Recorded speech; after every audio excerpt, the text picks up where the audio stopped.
নমস্কার বন্ধুরা, আশা করি সবাই ভালো আছেন। মনিকার রান্নাবান্না চ্যানেলে সবাইকে স্বাগত জানাই। আজকে আমি যে রেসিপিটি আপনাদের সাথে শেয়ার করব সেটি হলো চিকনি শাক কারি। আর আপনাদের কাছে আমার অনুরোধ, সম্পূর্ণ ভিডিওটি দেখুন আর ভিডিওর নিচে থাকা সাবস্ক্রাইব বাটনটি চেপে আমার সকল রান্নার ভিডিওর সাথে যুক্ত থাকুন। এই রেসিপিটি তৈরির জন্য কিছুটা পরিমাণ চিকনে শাক নিয়েছি। চিকনে শাকগুলি পাতাগুলি ছড়ে নিয়ে ডাঁটাগুলি বাদ দিয়ে দেব। এই শাকগুলি মাঠের আলপথের ধারে হয়, আপনারা চাইলে বাজার থেকে কিনেও নিতে পারেন। শাকগুলি ভালো করে বেছে ধুয়ে পরিষ্কার করে নিলাম। এই কারিটি বানানোর জন্য চিকনি শাকের সাথে একটি আলু, 10 থেকে 12টি বিনস, একটি বেগুন, 5-6টা শিম, 7-8টা পুঁইশাকের ডাঁটা, 2টি পেঁয়াজ, 2টি কাঁচা লঙ্কা, আধখানা টমেটো কেটে নিয়েছি। কড়াইয়ের মধ্যে 4 চামচ পরিমাণ তেল দিয়েছি। তেলের মধ্যে হাফ চামচ লবণ দিলাম, হাফ চামচ হলুদের গুঁড়ো দিলাম। প্রথমেই চিংড়িগুলি ভেজে নেব। এখানে আমি 150 গ্রাম পরিমাণ চিংড়ির ব্যবহার করেছি, আপনারা চাইলে কম বেশি করে নিতে পারেন। চিংড়িগুলি ভাজা হয়ে গেছে, একটি পাত্রে তুলে রাখছি।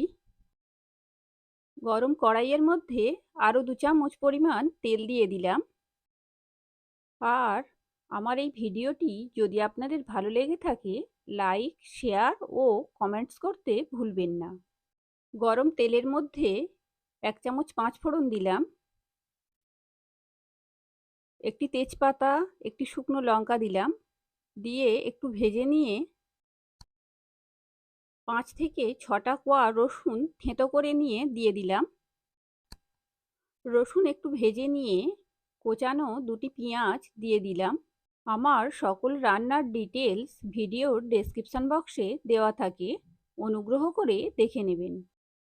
পেঁয়াজ ও রসুন ভালো করে ভেজে তুলে রাখছি। কড়াইয়ের মধ্যে 2 চামচ পরিমাণ তেল দিয়েছি। গরম তেলের মধ্যে কেটে রাখা শিম দিয়ে দিলাম, বেগুন দিয়ে দিলাম, দিয়ে একটু ভেজে নেব।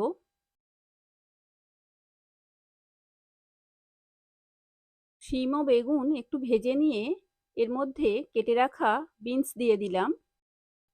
শিম, বেগুন ও বিনস ভেজে নিয়ে কেটে রাখা আলুগুলি দিলাম। টুকরো করে রাখা পুঁইশাকের ডাঁটাগুলি দিয়ে দিলাম। কেটে রাখা টমেটো দিয়ে দিলাম। সব সবজিগুলি ভালো করে ভেজে নিয়ে এর মধ্যে 1 চামচ লবণ দিলাম।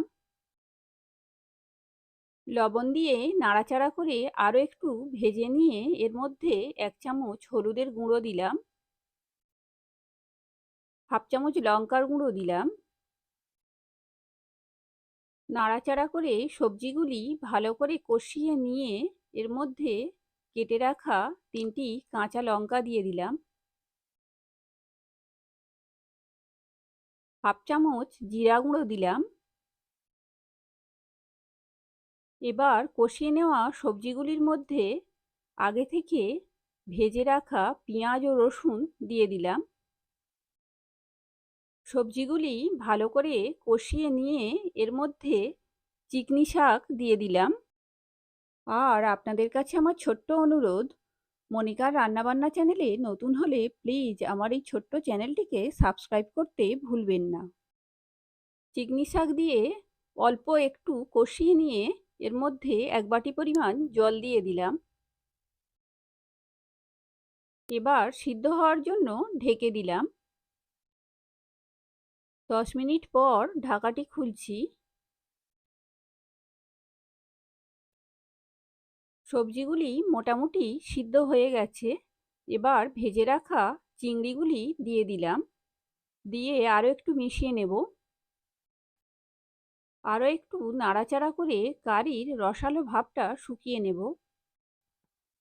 বাড়িতে এইভাবে চিকনি শাক তরকারি করে গরম ভাতের সাথে পরিবেশন করুন, আশা করি ভালো লাগবে। আর সম্পূর্ণ ভিডিওটি দেখার জন্য আন্তরিকভাবে সবাইকে ধন্যবাদ জানাই। সবাই ভালো থাকবেন আর শীঘ্রই দেখা হবে নতুন কোনো রেসিপির সাথে নতুন কোনো ভিডিওতে।